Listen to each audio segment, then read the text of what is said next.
कक्षा 11वीं भौतिक।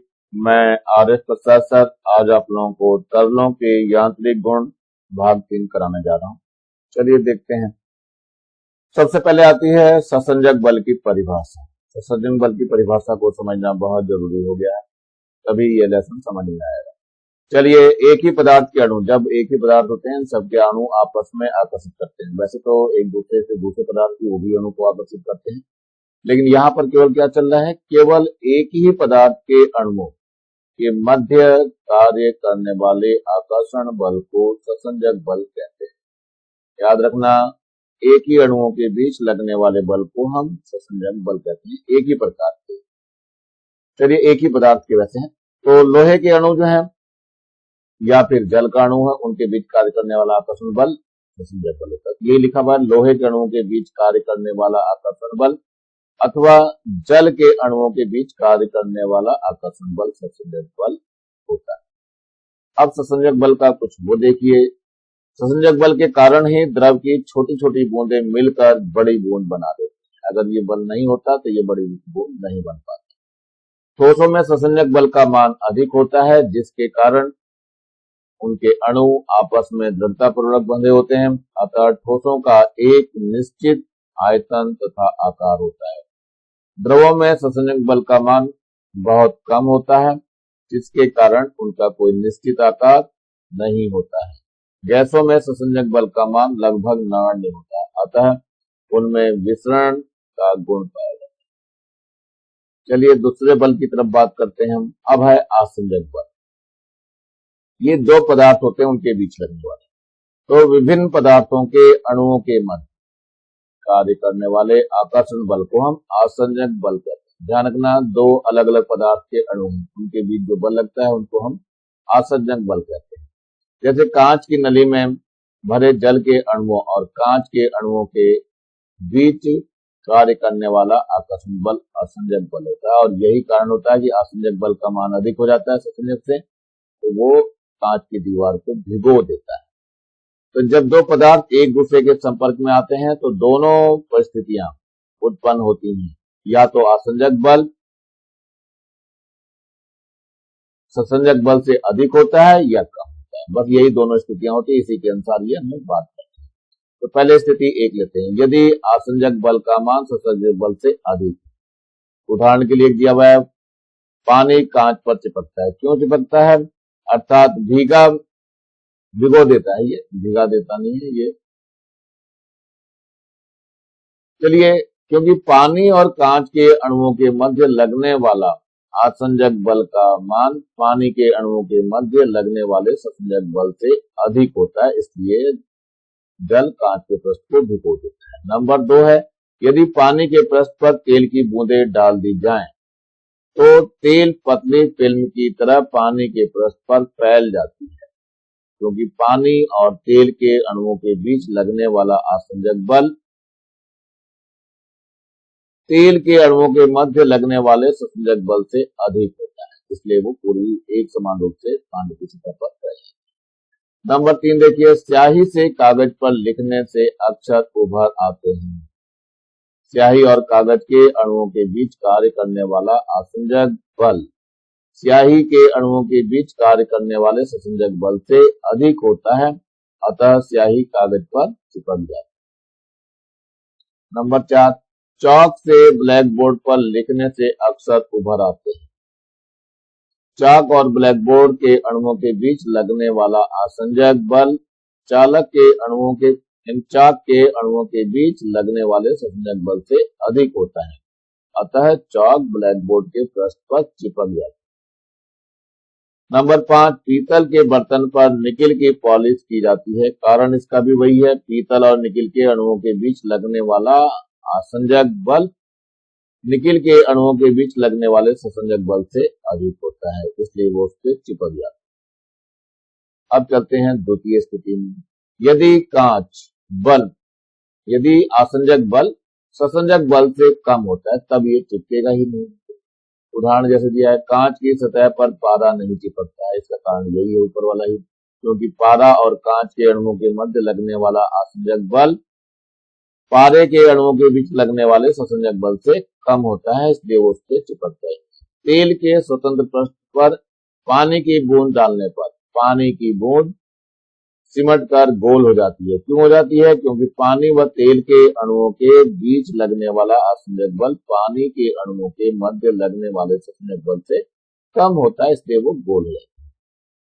चलिए, जब किसी द्रव ठोस युग्म के लिए आसंजक बल का मान द्रव के अणुओं के संसंजक बल के मान से अधिक होता है तो वह ठोस को गीला कर देता है। ये एक मुख्य कारण हो गया है जो मैंने पीछे उदाहरणों में बताया। और दूसरा जो है मेन कारण है ये, जब किसी द्रव ठोस युग्म के लिए आसंजक बल का मान द्रव के अणुओं के संसंजक बल के मान से कम होता है तो द्रव उस ठोस को गीला नहीं करता था, भिगोता नहीं। यही दोनों कारण, इन्हीं दोनों कारणों से आप सभी के प्रश्नों के उत्तर देंगे। अब आते हैं पृष्ठ तनाव की तरफ, बात करते हैं। तो जल के ऊपर काल्पनिक रेखा खींची जाती है और उस काल्पनिक रेखा की एकांक लंबाई पर जो जल या द्रव ऊपर की ओर बल लगाता है उसे हम पृष्ठ तनाव कहते हैं। और यहाँ पर भी उसी प्रकार की कुछ परिभाषाएं दी जाएंगी और उसको याद करना। पृष्ठ तनाव की परिभाषा आपसे जरूर पूछी जाएगी एग्जाम में, इसलिए 100% इसको याद ही करना है। इस प्रकार किसी द्रव का पृष्ठ तनाव वह गुण है जिसके कारण उसका स्वतंत्र पृष्ठ संकुचित होकर के अपने पृष्ठीय क्षेत्रफल को न्यूनतम करने का प्रयास करता है, फलस्वरूप वह तनाव की स्थिति में होता है। जैसे हम देखते हैं, लोहे की पतली सुई को स्याही सोखते पर रखकर पानी में तैराने पर कुछ समय बाद स्याही सोखता तो डूब जाता है पानी में, किंतु सुई पानी की सतह पर तैरती रहती है। इस स्थिति में पानी का पृष्ठ तनाव सुई के भार को संतुलित करता है। नंबर 2, दाढ़ी बनाने वाले ब्रश को जब पानी में डुबोया जाता है तब ब्रश के बाल अलग अलग रहते हैं, परंतु जैसे ही ब्रश पानी से बाहर निकाला जाता है बाल इकट्ठे हो जाते हैं। इसका कारण यह है कि ब्रश के बालों के बीच पानी की फिल्म का स्वतंत्र पृष्ठ सिकुड़ने लगता है, जिससे बाल आपस में चिपक जाते हैं। इस तरह से ये कारण बताओ आपको देने पड़ेंगे उत्तर। चलिए देखते हैं पृष्ठ तनाव में और ये क्या परिभाषा दी जा रही है। तो साम्यावस्था में किसी द्रव के स्वतंत्र पृष्ठ पर खींची गई काल्पनिक रेखा के एक ओर से उसके प्रति एकांक लंबाई पर कार्य करने वाले बल को जो इस रेखा के लंबवत तथा पृष्ठ के स्पर्श रेखी होता है उस द्रव का पृष्ठ तनाव कहलाता है। इसे कैपिटल टी से प्रदर्शित करते हैं। ये रेखा ए बी दिखाई हुई है आपको।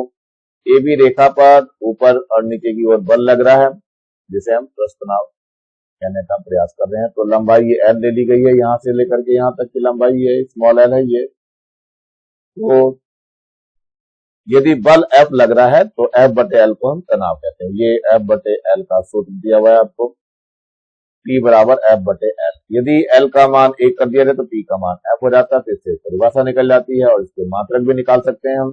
देखिए T का मात्रक कैसे निकालेंगे, जो एफ का मात्रक है और एल का मात्रक है। तो एफ का मात्रक न्यूटन होता है, ये आपका न्यूटन हो गया और इसका मात्रक मीटर हो गया। तो न्यूटन प्रति मीटर इसका सूत्र हो जाएगा। अर्थात पृष्ठ तनाव का एसआई मात्रक न्यूटन प्रति मीटर होता है। सीधीएस पद्धति में न्यूटन की जगह डाइन आ जाएगा, डाइन प्रति सेंटीमीटर। विमीय सूत्र आप लोगों को पता है, T बराबर एफ बटे एल निकालेंगे, एफ का ML_T-2 और इसका एल हो जाता है, एल कट जाएगा तो कुल मिलाकर के ये MT-2 हो जाएगा। तो MT-2 को पृष्ठ तनाव का बहुत पूछा जाता है विमीय सूत्र, ये भी आप याद करेंगे। चलते हैं पृष्ठ ऊर्जा क्या होती है। क्या हम जानते हैं, किसी द्रव के पृष्ठीय फिल्म पर स्थित अणुओं की स्थितिज ऊर्जा द्रव के अंदर स्थित अणुओं की तुलना में अधिक होती है। अतः द्रव का स्वतंत्र पृष्ठ सदैव तनाव की स्थिति में होता है और जब तनाव की स्थिति में क्या होगा तो पृष्ठ तनाव का बल पृष्ठीय क्षेत्रफल को कम से कम करने का प्रयास करता है। अतः पृष्ठीय क्षेत्रफल को बढ़ाया जाता है तो पृष्ठ तनाव के विरुद्ध कुछ न कुछ कार्य करना पड़ता है। यह कार्य पृष्ठीय फिल्म में स्थितिज ऊर्जा के रूप में संचित हो जाता है। इसका मतलब क्या हुआ, पृष्ठीय फिल्म के प्रति एकांक क्षेत्रफल में संचित स्थितिज ऊर्जा को उसकी पृष्ठ ऊर्जा कहते हैं। और ये निकालते कैसे हैं, देखते हैं जरा इसका कैसे निगमन किया जाता है। ये आपका दिया हुआ है, पृष्ठीय फिल्म के प्रति एकांक क्षेत्रफल में वृद्धि करने के लिए किए गए कार्य को पृष्ठ ऊर्जा कहते हैं। ये मैंने पीछे ही बता दिया है। अब मान लेते हैं कुछ, यदि पृष्ठीय फिल्म के क्षेत्रफल डेल्टा ए में वृद्धि की जा रही है और उस पर किया गया कार्य W है, तो पृष्ठ ऊर्जा S बराबर W बटे डेल्टा ए। तो ये सूत्र आपका दे दिया गया है। सूत्र आपको पृष्ठ ऊर्जा का याद करना पड़ेगा। यहाँ पे पृष्ठ ऊर्जा को हम S से दिखा रहे हैं। भिन्न भिन्न द्रवों के लिए पृष्ठ ऊर्जा का मान भिन्न भिन्न होता है। इसका मात्रक देख लीजिए, पृष्ठ ऊर्जा का मात्रक यानी SI जूल प्रति मीटर स्क्वायर होता है। W का तो जूल हो जाएगा, यहाँ पे ये देखिए कार्य का जूल हो गया और बटे में क्षेत्रफल है, क्षेत्रफल का मीटर स्क्वायर हो जाएगा, तो ये जूल प्रति मीटर स्क्वायर मात्रा हो जाएगा। पृष्ठ तनाव और पृष्ठ ऊर्जा में संबंध को लेकर चलते हैं। मान लेते हैं PQRS तार का एक फ्रेम है, AB दूसरा तार है जो भुजा QR के समांतर इस फ्रेम पर बिना घर्षण के ऊपर नीचे चलता है। देखिए तार को पहले देख लेते हैं। ये आपको तार दिखाई दे रहा है, ये T है और ये Q है और ये R है आपका और ये S। ये तार कुछ ऐसा मुड़ा हुआ दिखाई दे रहा है, या फिर ऐसा तार। इस तार पर ये एक दूसरा तार है AB जो दिखाई दे रहा है, ये इससे सरकाया जा रहा है ऊपर और ये फिल्म बन रही है। इसके बीच में साबुन की फिल्म बनी हुई है। इसी को बढ़ाने पर पहले A से A' पे ला रहे हैं, तो कितना हमें क्षेत्र बढ़ाना पड़ रहा है, तो ये जो दूरी चली गई है ये X दिखाई दे रही है, B से B' पे आ गया और ये बल F लगाया जा रहा है। ये बल F के लिए दर्शाया गया है। आपको पृष्ठ ऊर्जा की गणना करने के लिए चित्र बनाना बहुत जरूरी है। तो तार खिसकता है, इस फ्रेम को साबुन के घोल में डुबोकर निकालते हैं, जिससे AQRB यानी ये जो डैश वाली दी हुई है, ब्लैक कलर का जो शेड करी हुई है, वो वाले के बीच साबुन की फिल्म बन जाती है। अतः पृष्ठ तनाव के कारण तार AB भुजा QR की ओर खिसकने लगता है, मतलब ये सिकुड़ने लगता है। तार AB पर लगने वाला बल जो है F, वो हो जाएगा 2T/L, यानी कि फिल्म में दोहरे पृष्ठ होते हैं, इसलिए सूत्र जो है T बराबर कितना होता है, यहाँ पे F/2L लिया जाता है। दुगनी लंबाई ली जाती है क्योंकि पृष्ठ में दोनों ओर होते हैं। तो जहां T पृष्ठ तनाव तथा L जो है तार AB की लंबाई हो गई। तो साबुन के फिल्म के दो स्वतंत्र पृष्ठ होते हैं, अतः उपयुक्त सूत्र में 2 का गुणा करना आवश्यक है। मान लो तार AB को पृष्ठ तनाव के विरुद्ध X दूरी तक खींचा जाता है, जिसकी नई स्थिति A'-B' हो जाती है। ये A'-B' आपको दिखाई गई है। पहले AB थी, फिर A'-B' खींच करके लाते हैं। इस क्रिया में फिल्म के पृष्ठों के क्षेत्रफल में वृद्धि हो जाती है और वृद्धि होने पर फिर कैलकुलेशन चालू हो जाती है। जैसे फिल्म के पृष्ठों के क्षेत्रफल में कितनी वृद्धि हुई वो निकाल लेते हैं और उसके लिए कितना किया गया कार्य। तो कार्य बराबर होता है बल गुणा विस्थापन। बल जो है वो 2TL लगा हुआ है और विस्थापन x हो गया, तो T अलग कर दीजिए, 2L इंटू x हो गया। ये वास्तव में क्षेत्रफल हो गया। कितना क्षेत्रफल बढ़ गया है, यानी कि ये जो डेल्टा A का मान आया है वो 2L इंटू x होता है। तो ये डेल्टा L का मान जो है ये इसमें रख दिया गया है, तो W बराबर T इंटू डेल्टा A हो जाएगा। ये सूत्र आ गया आपका, जहां डेल्टा A बराबर मैंने बताया 2LX है, यानी फिल्म से पृष्ठ के क्षेत्रफल में जो वृद्धि हुई थी वही है। किंतु पृष्ठ ऊर्जा का सूत्र होता है S बराबर कितना, W बटे A होता है। तो मान धर दिया W का T into delta A cut जाएगा, तो S बराबर T हो जाएगा और यही इसकी ऊर्जा आ जाएगी। अतः किसी द्रव की पृष्ठ ऊर्जा का आंतरिक मान उसके पृष्ठ तनाव के बराबर होता है। यही कारण है कि पृष्ठ तनाव के मात्रक को जूल प्रति मीटर स्क्वायर में भी व्यक्त किया जाता है। तो ध्यान रखना बच्चों, ये भी कभी कभी छोटे में पूछ लिया जाता है और ये पता नहीं होता है बच्चों को। तो ध्यान रखना, पृष्ठ तनाव का एक अन्य मात्रक भी दिखाई दे रहा है, जूल प्रति मीटर स्क्वायर, जो कि समझ में नहीं आता है कि हाँ ये ठीक भी है या नहीं, लेकिन फिर भी ये मात्रक याद रखना है आपको। चलिए अब कुछ कारण बताओ चीजें हैं वो आपको याद करनी है। जैसे सुई का पानी पर तैरना, ये भी एक अजीब सी घटना दिखाई देती है, लेकिन पृष्ठ तनाव के कारण ये होता है। यदि लोहे की पतली सुई को स्याही सोखते पर रखकर स्याही सोखते को जल की सतह पर सावधानी पूर्वक रख दें, तो हम क्या पाते हैं कि कुछ समय पश्चात स्याही सोखता तो डूब जाता है पानी में, किंतु सुई जल के पृष्ठ पर तैरती रहती है। ये थोड़ा सा टफ काम दिखाई देता है, थोड़ा संभाल के करना पड़ता है। तो सुई पे वास्तव में ये सुई आपको दिखाई दे रही है, ये गोल सी जो रखी हुई दिखाई दे रही है, सुई का एक सिरा दिखाई दे रहा है आपको। अब इस पे पृष्ठ तनाव जो बाहर की ओर काम कर रहे हैं, ये पृष्ठ तनाव T काम कर रहे हैं। तो ये पृष्ठ तनाव T जो है, इसके बाहर सुई के बाहर W को बैलेंस कर लेते हैं और सुई उस पे तैरती रहती है। तो लोहे की सुई का जल की सतह पे तैरना इसी घटना पे आधारित है। अब बताया गया है सुई अपने भार के कारण जल की सतह को नीचे की ओर दबाती है, जिससे वहां गड्ढा बन जाता है। गड्ढा बन जाने से उस स्थान पर पानी की सतह का क्षेत्रफल बढ़ जाता है। अतः क्षेत्रफल को कम करने के लिए चित्र में दिखाए अनुसार पृष्ठ तनाव के बल कार्य करने लगते हैं। इन बलों के ऊर्ध्वाधर घटक सुई के भार को संतुलित करते हैं, अतः सुई पानी की सतह पर तैरती रहती है। तो जरा ऊर्ध्वाधर घटक की बात कर रहे थे, तो देख भी लेते हैं उस घटक को जरा क्या हो रहा था। तो ये आपका घटक ले लेते हैं हम जरा ऊर्ध्वाधर ऊपर की ओर। अगर बाई चांस ये कोण हम दे देते हैं, ये जो कोण आपका बनता हुआ दिखाई दे रहा है, ये अगर थीटा है तो ऊर्ध्वाधर घटक कितना हो जाएगा, T sine theta. T cos theta यहाँ काम करेगा, यहाँ पे इधर वाले का भी टी कॉस कम थीटा काम करेगा। तो कुल मिलाकर के ये टी कॉस थीटा घटक इसको ऊपर ले जाएगा। तो इस तरीके से हम इसको कर सकते हैं। चलिए अब आगे देखते हैं शीशे के छर्रे कैसे बनाए जाते हैं। शीशे के गोल छर्रे बनाने के लिए शीशे को पिघला करके ऊंचाई से फुहार के रूप में पानी में गिराते हैं। पृष्ठ तनाव के कारण गिरते समय पिघले शीशे की बूंद गोली आकार ग्रहण कर लेती हैं और ठंडे पानी में गिरने पर ठोस गोलियों का रूप ग्रहण कर लेती हैं। ऐसा नहीं कि कोई सांचा होता हो कांच का और उसमें वो गोल गोल बनाते हो, ऐसा नहीं होता। पानी की तरह से बूंद बूंद टपकाते हैं और ये शीशे के छर्रे बन करके तैयार हो जाते हैं। नंबर 5, पारे की छोटी बूंद गोलाकार तथा बड़ी बूंद चपटी होती है। क्यों होती है ये भी समझाना है। पारे की बूंद पे जो है दो बल कार्य करते हैं। नंबर 1 पृष्ठ तनाव बल और दूसरा गुरुत्वीय बल, बूंदों का भार यानी कि। यदि बूंदें छोटी होती हैं तो गुरुत्वीय बल नगण्य हो जाता है, अतः पृष्ठ तनाव के कारण छोटी बूंद गोलाकार हो जाती है। यदि बूंदें बड़ी होती हैं तो पृष्ठ तनाव के साथ साथ गुरुत्वीय बल भी कार्य करता है। गुरुत्वीय बल बूंद के गुरुत्वीय केंद्र को यथासंभव निम्न स्थिति में लाने का चाहता है, अतः बूंद जो बड़ी बूंद होती है वो कुछ चपटी हो जाती है। तो इस तरह से आपको दिखाया गया, छोटी बूंद गोल और बड़ी बूंद चपटी हो जाती है।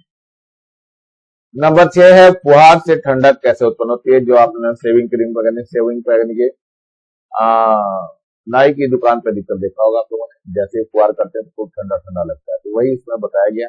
द्रवों को फुहारने पर होता क्या है, द्रव की असंख्य बूंदें छोटी छोटी बूंदें बन जाती हैं और जिससे द्रव का पृष्ठीय क्षेत्रफल बहुत अधिक बढ़ जाता है, अर्थात द्रव के भीतर के अणुओं पृष्ठ पर आ जाते हैं। इस प्रक्रिया में द्रव के ससंजक बल के विरुद्ध कार्य करना पड़ता है, जिससे द्रव की आंतरिक ऊर्जा में कमी हो जाती है और बूंदों का ताप गिर जाता है और हमें ठंडा महसूस होता है। चलिए स्पर्श कोण की भी बात कर लेते हैं, या संपर्क कोण क्या होता है। यहाँ पर ये जल बनता हुआ जाएगा, ये वक्र बना ले रहा है और वक्र में और यहाँ पर ये कोण दिखाई दे रहा है, तो ये थीटा कोण ही दीवार के साथ जो बनता है इसको ही हम स्पर्श कोण कहते हैं। पारे में ये अधिक कोण बनता है, ये देखो दिखाई दे रहा है, यहाँ पे ये अधिक कोण का बनता हुआ दिख रहा है, और जल में ये न्यून कोण बनता है। तो ये आपको ध्यान रखना है, पृष्ठ तनाव का ये दिखाया हुआ है। चलिए देखते हैं, मान लो स्पर्श बिंदु P से द्रव पर Px स्पर्श रेखा खींची गई है, जो द्रव में डूबे हुए ठोस के भाग के साथ थीटा कोण बनाती है। तब कोण थीटा को हम स्पर्श कोण कहते हैं। इसका मतलब क्या हुआ, किसी ठोस युग्म के लिए स्पर्श बिंदु से द्रव पृष्ठ पर खींची गई स्पर्श रेखा द्रव के अंदर ठोस की सतह से जो कोण बनाती है उसे स्पर्श कोण कहते हैं। यहाँ पर ये कोण थीटा से ये दिखाया हुआ है। ये तो ध्यान रखना, जल में न्यून कोण बनता है, ये जल में थीटा क्या होता है, न्यून कोण होता है, यानी कि 90 अंश से कम होता है। और पारे में थीटा कोण जो है ये अधिक कोण होता है। चलिए देखते हैं अधिक कोण में क्या होता है। ये अब आते हैं कुछ हम द्रव बूंद के अंदर अतिरिक्त दाब। द्रव के बूंद है उसके अंदर जो है दाब अतिरिक्त कितना लगता है उसकी गणना करनी है। मान लेते हैं द्रव की बूंद की त्रिज्या कैपिटल आर है तथा इसके अंदर दाब अधिक जो है स्मॉल p है। इस दाब अधिक के कारण बूंद के पृष्ठ के लंबवत बाहर की ओर एक बल कार्य करता है। फलस्वरूप मान लो बूंद की त्रिज्या r से बढ़कर के r प्लस डेल्टा आर हो, यानी कि ये जो डेल्टा आर ये बढ़ा हुआ है आपका, r तो त्रिज्या थी ही और ये बीच में क्या है, ये बल p काम कर रहा है।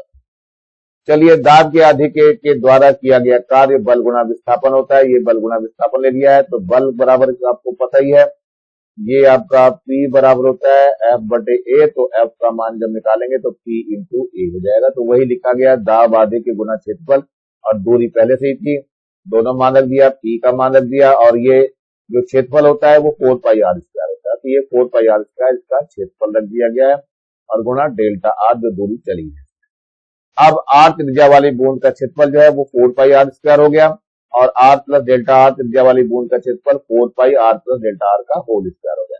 अतः बूंद के प्रति क्षेत्रफल में कितनी वृद्धि हुई, दोनों को हम माइनस करते हैं। चलिए माइनस करके देखते हैं आता कितना है। ये डेल्टा ए निकाला गया है, तो 4 pi are plus are square हो गया, माइनस का 4 पाई आर स्क्वायर, इसका 4 पाई कॉमन ले लेंगे और इसका वर्ग खोल देंगे, तो R square plus 2 R into delta R plus delta R का स्क्वायर हो गया, और माइनस का 4 पाई आर स्क्वायर यहाँ पे पड़ा हुआ है।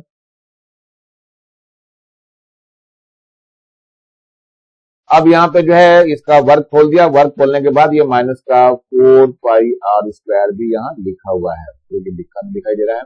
अब इस 4 पाई के अंदर गुणा कर दीजिए सबके ऊपर, तो देख लेते हैं, ये 4 पाई आर स्क्वायर हो गया, ये 8 पाई आर स्क्वायर हो जाएगा, 8 पाई आर इंटू डेल्टा आर हो जाएगा, और ये 4 पाई डेल्टा आर का स्क्वायर हो जाएगा, और माइनस का 4 पाई आर स्क्वायर है ये, तो 4 पाई आर स्क्वायर से 4 पाई आर स्क्वायर कट जाएगा, तो बचेगा क्या है, ये बचा आपका, और ये दोनों बच गए यहाँ पे।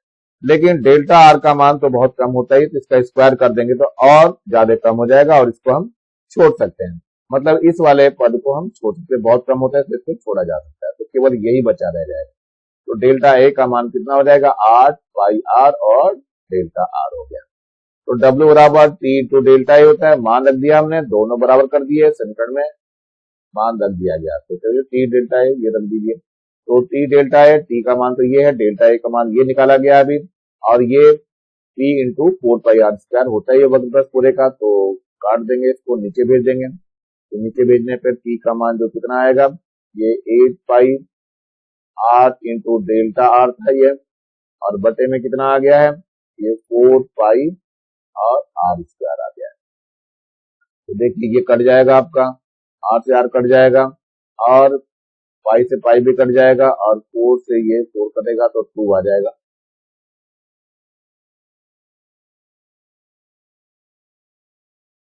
यहाँ पर डेल्टा आर भी है, देखो यहाँ पे डेल्टा आर भी नीचे आ गया, तो डेल्टा आर भी आ गया, डेल्टा आर से डेल्टा आर कट गया है, और यहाँ पर टी पड़ा हुआ ही है, तो कुल मिलाकर कितना बचा, 2t अपॉन आर आ गया, तो ये 2t अपॉन आर यहाँ आ जाता है, और यही दाब अतिरिक्त दाब होता है। तो यही द्रव बूंद के दाब अधिक के लिए व्यंजक है, तो यहाँ तक का सूत्र आपको तैयार करना पड़ेगा।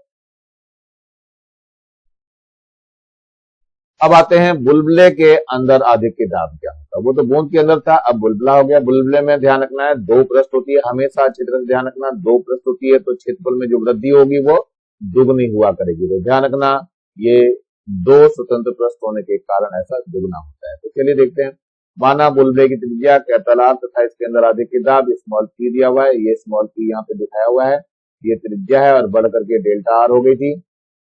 दाब आदि के कारण बुलबुले के पृष्ठों के लंबवत बाहर की ओर बल कार्य करते हैं, जिससे उसकी त्रिज्या आर से बढ़कर के आर प्लस डेल्टा आर हो जाती है। तो कार्य हमने पीछे निकाल के दिखाया था, वही सूत्र है जो का तो डब्ल्यू बराबर P 4 pi R square into delta R हो गया था। अब बुलबुले में 2 स्वतंत्र पृष्ठ होते हैं, तो अतः बुलबुले के क्षेत्रफल में दुगनी वृद्धि हो जाएगी, तो डेल्टा में 2 से ये गुणा कर दिया जाएगा, तो ये माइनस का 4 पाई आर स्क्वायर हो गया है यहाँ पे। अब इसमें से 2 कॉमन तो है हमारे पास, और इसको काट दिया, काटने के बाद 2 को नहीं बचेगा, इसका वर्ग खोल देंगे, तो R square plus 2 R into delta R plus delta R का square minus 4 pi R square, तो 4 पाई आर स्क्वायर, और ये इनमें से कॉमन जो लिया गया है उसको काट दिया जाएगा। चलिए ध्यान रखिए, इसको 2 से गुणा कर देंगे तो ये 8 पाई हो गया, तो निकालने के बाद जो बचेगा वो ये आ गया 16 pi R into delta R plus 8 pi delta R square, लेकिन इसका मान जो है बहुत छोटा होता है, इसलिए इसको छोड़ सकते हैं।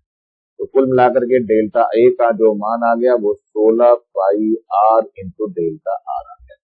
अब ये डेल्टा आर बताया था यहाँ पे छोटा होता है, तो डब्ल्यू बराबर टी इंटू डेल्टा ए होता है, तो मान रख दिया गया, तो टी बराबर सूत्र निकल जाएगा।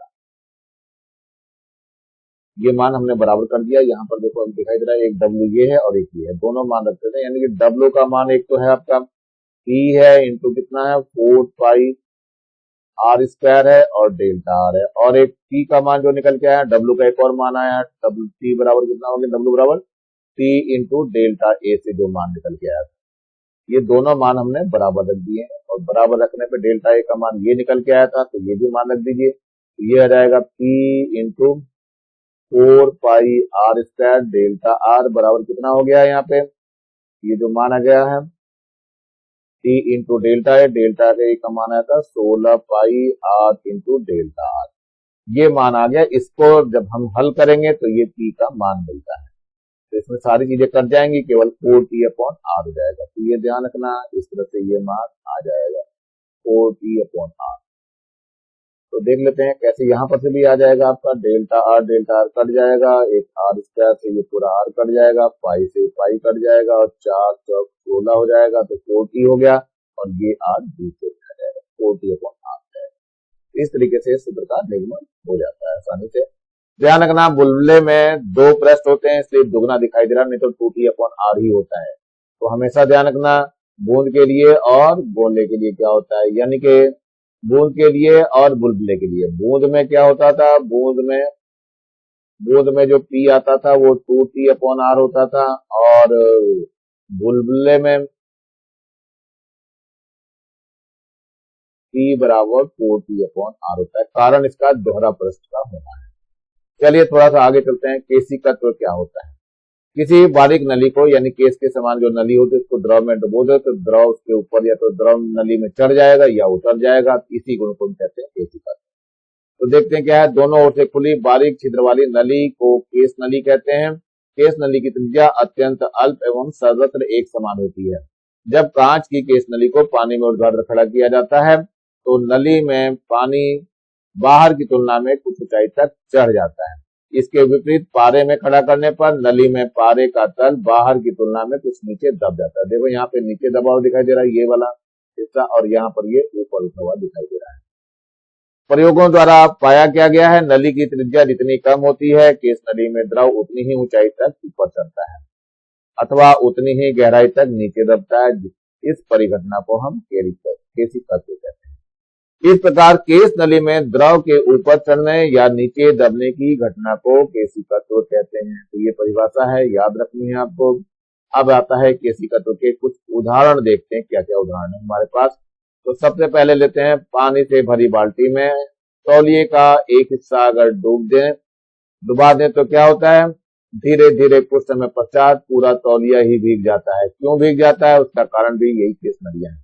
तौलियों के बीच बने असंख्य छिद्र केस नलियों की तरह व्यवहार करते हैं।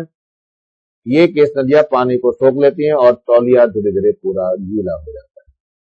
नंबर 2 में है, स्याही वाली पेन की निब के बीच में कुछ गैप होता है, यानी कि बीच में चिरी हुई होती है, ताकि निब के बीच एक पतली केस नली बन जाए एवं स्याही में डुबाने पर निब के बीच गैप में स्याही ऊपर चढ़ जाए तथा अंदर पेन की स्याही का निब पे लिखने के लिए उचित प्रवाह बना रहे। नंबर 4 है, स्याही सोखता स्याही को सोख लेता है। कारण भी इसमें यही है, केस नलियां होती हैं बहुत सारी। स्याही सोखता में विद्यमान अनेक रंध्र यानी पोरस केस नलियों की भांति कार्य करते हैं, जिससे स्याही सोख ली जाती है। खुरदरे कागज या स्याही सोखते समय लिखना संभव न होने के कारण भी यही है, इसको इसलिए लिख भी नहीं पाते।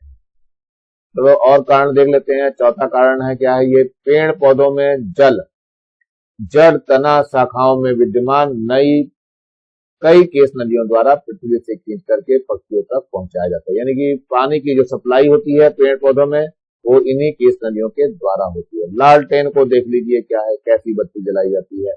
लालटेन की बत्ती में मिट्टी का तेल केशिकत्व के कारण ही ऊपर चढ़ता है और मिट्टी का तेल जल करके प्रकाश देता है। नंबर 6 दिया हुआ है, वर्षा ऋतु में वर्षा के दौरान दीवारें नम हो जाती हैं। क्यों हो जाती हैं, कि दीवार की ईंट में कई रंध्र होते हैं। ये रंध्र केस नलियों की भांति कार्य करते हैं तथा वर्षा के जल को अवशोषित कर दीवारों में नमी उत्पन्न करते हैं। नंबर 7, कपड़े पर मोम रगड़ने पर वाटरप्रूफ बन जाता है। क्यों बन जाता है, क्योंकि केस नलियां बंद हो जाती हैं, अतः कपड़े पर मोम रगड़ने से कपड़े की केस नलियां बंद हो जाती हैं और कपड़ा वाटरप्रूफ बन जाता है। इस तरह के कारण बताओ कई सारे होंगे, अपनी बुक में भी देख लेंगे क्या क्या दिया हुआ है, उन कारणों को आप लोग तैयार करते हैं। चलिए ये भी देखते हैं, केस नली में द्रव का ऊपर चढ़ना केशिकीय उन्नयन या आरोही सूत्र कहलाता है। चलिए देखते क्या होता है। जब केस नली को किसी ऐसे द्रव में डुबाया जाता है जो केस नली को गीला कर देता है, तो केस नली के अंदर द्रव का मेनिस्कस अवतल हो जाता है। माना केस नली के द्रव ऊपर नहीं चढ़ता है, द्रव के पृष्ठ के ठीक नीचे बिंदु ए और बी की कल्पना करें, एक ही क्षैतिज रेखा पर हो तथा बी केस नली के अंदर हो। माना केस नली के मेनिस के ऊपर एक बिंदु सी है जहां पर वायुमंडलीय दाब P और बिंदु सी पर P होगा, किंतु सी अवतल पृष्ठ की ओर, बिंदु बी उत्तल पृष्ठ की ओर है। तो क्या होता है, अतः बिंदु सी पर जो है दाब बिंदु बी की तुलना में 2T/R हो जाता है, जो कि पीछे हम सिद्ध करके आए, जहां T पृष्ठ का प्रस्तुनाव तथा R मेनिस की त्रिज्या है। बिंदु बी पर दाब जो है वो P - 2T/R होगा, जिसके कारण द्रव ऊपर चढ़ेगा। तो बिंदु ए पृष्ठ के ठीक नीचे, अतः बिंदु ए पर दाब P होगा, बिंदु ए पर और बी पर एक ही क्षैतिज रेखा में स्थित है, अतः ए और बी पर पास्कल के नियम से दाब समान होगा। अब क्या होता है, यदि इस प्रकार द्रव केस नली में ऊपर चढ़ेगा तो बिंदु ए पर दाब अधिक होगा, बिंदु बी पर दाब कम होगा, जो कि असत्य है। अतः केस नली में द्रव इतनी ऊंचाई तक ऊपर चढ़ेगा जिससे कि बिंदु बी पर कुछ दाब वायुमंडलीय दाब P के तुल्य हो जाए। स्पष्ट क्या हुआ है, द्रव स्तंभ का जो दाब है 2T/R जो होना चाहिए था, उसको पूरा करने के लिए केस नलियों में द्रव स्तंभ H ऊंचाई तक चढ़ जाता है, और इसका यदि घनत्व D है तो ये दोनों दाब बराबर हो जाएंगे। P बराबर HdG होता है, तो ये सूत्र लगा हुआ है, और एक P बराबर 2T/R हो गया, दोनों को हमने बराबर कर दिया है। ये वो चित्र था जिसको मैं बताया जा रहा था, ये बिंदु ए था और यहाँ पे देखिए बिंदु बी है, और ये सी मेनिस जो बन रहा था आपको दिखाई दे रहा है, और ये दाब ऊपर जो लग रहा था, ये दाब आपको P दिखाया गया। ये द्रव जो है 2T/ यहाँ पे जो नीचे की तरफ जो दाब लग रहा था वो 2T/R लग रहा था। इसी को पूरा करने के लिए द्रव ऊपर चढ़ जाता है, ये H ऊंचाई तक चढ़ जाता है। चलिए ठीक है, इसी को देखने के लिए आपको बताया गया। तो ये क्या हो गया, यहाँ पर ये केस नली की त्रिज्या दे दी गई है, यहाँ ये केस नली की त्रिज्या R दिखाई दे रही है, और ये मेनिस की त्रिज्या है R, और ये थीटा कोण दिखाई दे रहा है, स्पर्श कोण दिखाई दे रहा है आपको। अब इन दोनों त्रिभुजों में ले लिया है तो cos थीटा इसमें से निकाल लेते हैं। cos थीटा का जो सूत्र आएगा वो स्मॉल r बटे कैपिटल R हो जाएगा। तो स्मॉल r का मान कितना हो जाएगा, इसमें कैपिटल R का मान निकालेंगे हम, स्मॉल r नहीं निकालना है। तो कैपिटल R का मान कितना हो जाएगा, जरा ध्यान दीजिए, यहाँ पे कैपिटल R बराबर हो जाएगा r बटे cos थीटा। यही मान यहाँ पे r बटे cos थीटा रख दिया गया है, क्योंकि यहाँ पे एक बार और देख लीजिए पीछे की ओर क्या था, ये HdG सूत्र था 2T/R। तो देखिए क्या हो गया, 2T/R का मान, कैपिटल R का मान r बटे cos थीटा ऊपर चला जाएगा, तो ये आपका H बराबर 2T cos थीटा/R दिया जाएगा। तो ये सूत्र आ गया है, इस सूत्र को ही सिद्ध करने के लिए दिया जाएगा। अब मेरे ख्याल से समझ में आ गया होगा। तो ये जो सूत्र दिखाई दे रहा है, इसी सूत्र को हम आरोही सूत्र कहते हैं। तो ध्यान रखना, कहीं आरोही सूत्र पूछा जाए तो यही सूत्र आपको बताना है। शुद्ध जल के लिए जो है पानी में जो कोण बनता है वो स्पर्श कोण 0 होता है, तो समीकरण का रुख बदल जाएगा, cos थीटा 0 का मान 1 हो जाता है। तो H बराबर 2T/R dB का सूत्र है। तो ये इसमें से सूत्र आपको याद करके और T का मान निकाल सकते हैं आसानी से। चलिए थोड़ा सा और आगे बढ़ते हैं, कुछ कारण बताओ। फिर आगे इस प्रश्न में अधिकतर कारण बताओ ज्यादा आएंगे आपसे। तो किसान बरसात में क्या समय करता है, भूमि की जुताई कर देते हैं। जैसे बरसात होती है उसके बाद जुताई कर दी जाती है। इसका कारण है नमी को बरकरार बनाए रखना।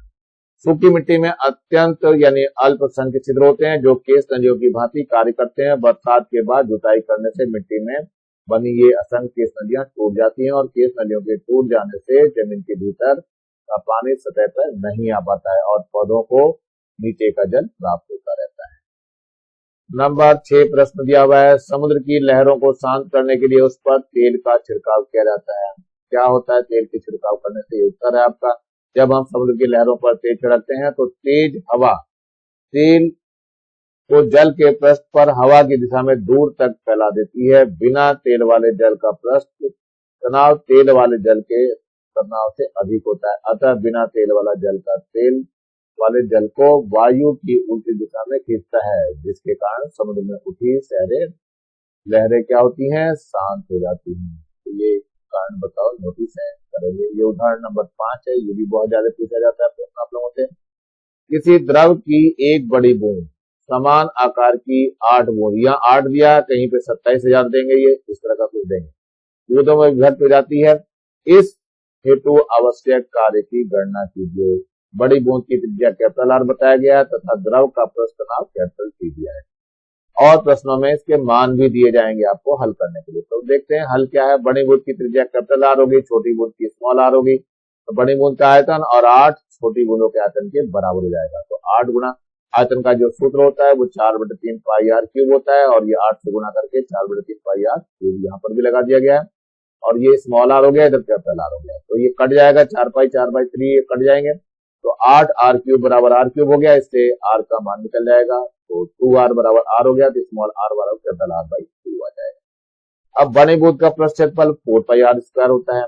8 छोटी बूंदों का पृष्ठ क्षेत्रफल 8 से गुणा कर देंगे 4 पाई, और आर का मान रख देंगे r बाई 2 का होल स्क्वायर, कुल मिलाकर के 8 पाई आर स्क्वायर होगा। अब हमें डेल्टा ए निकालना है, दोनों को माइनस कर दिया गया, तो 4 पाई आर स्क्वायर हो जाएगा, और W बराबर T इंटू ए होता है, क्योंकि T बराबर वास्तव में W अपॉन ए होता है, ए में डेल्टा ए लिया जाता है बच्चों, ध्यान रखना। तो यही मान रख दिया, तो ये 4 pi T into are square है, जैसे W जब निकालोगे तो T इंटू ए हो जाएगा, तो ए का मान 4 पाई आर स्क्वायर था, रख दिया गया, तो 4 पाई क्या हो जाएगा, W बराबर 4 पाई कैपिटल टी और आर स्क्वायर सूत्र आ जाएगा। इस सूत्र की सहायता से आप लोग कर सकते हैं। चलिए एक आखिर में एक और उदाहरण बताने का प्रयास कर रहा हूं मैं, देख लीजिए। उदाहरण नंबर 6 है। माना कि वर्षा की बूंद 64 बूंदें मिलकर के एक बड़ी बूंद बनाती है। 64 बूंदों का पृष्ठ ऊर्जा एवं एक बूंद का पृष्ठ ऊर्जा में अनुपात ज्ञात करना है। पानी के लिए टी का मान ये दिया हुआ है 0.072 न्यूटन प्रति मीटर, यानी पृष्ठ तनाव दिया हुआ है। तो इसमें भी क्या करना है, बड़ी बूंद की त्रिज्या कैपिटल आर, छोटी बूंद की त्रिज्या स्मॉल आर ले लिया है, और दोनों के आयतन बराबर कर दिए गए। ये 64 बूंदों का आयतन दिया हुआ है, तो 64 गुना 4/3 पाई आर क्यूब हो जाएगा, इसमें से 4/3 पाई आर क्यूब ये कट जाएगा, केवल आर क्यूब बच जाएगा। आर क्यूब बराबर कितना हो जाएगा, 64 का 4 हो जाएगा, तो 4 आर क्यूब हो जाएगा, क्यूब और क्यूब भी कट जाएंगे, तो आर का मान 4 आर हो गया, और इससे हम आगे गणना कर सकते हैं। तो चलिए देखते हैं, ये S1 निकाल लिया पहले हमने। S1 में 64 गुणा पाई 4 pi R square into T हो जाएगा, और S2 में कितना हो जाएगा, 4 pi R square into T हो जाएगा। दोनों के मान रख दिए गए हैं, तो बटे में रख देंगे, कुछ कट आ जाएंगे, और कटने के बाद 64 बराबर कितना हो गया, स्मॉल आर बटे कैपिटल आर का होल स्क्वायर हो गया। अब इसमें कैपिटल आर का मान 4 आर रख दिया, ये भी कट जाएगा, आर से आर कट जाएगा, और 4 चौक 16 हो जाएगा, तो 64 बटे 16 यानी ये 4 आ जाएगा, यानी S1 अनुपात S2 का मान कितना आ गया, 4:1 आंसर हो जाएगा। ये लेसन बच्चों समाप्त हो रहा है। नीचे आपको लाल रंग का एक बटन दिखाई दे रहा होगा, इसको दबा के सब्सक्राइब करेंगे, और ज्यादा से ज्यादा बच्चों को शेयर करेंगे, जिससे ज्यादा बच्चों को फायदा हो सके, और कम से कम मेरे वीडियो को लाइक भी करेंगे, जिससे मुझे पता चलता रहे हम लोगों को वीडियो कैसा लग रहा है। Thank you, have a nice day. इसी के साथ मैं आज के साथ साथ आज का वीडियो यहीं समाप्त करता हूं।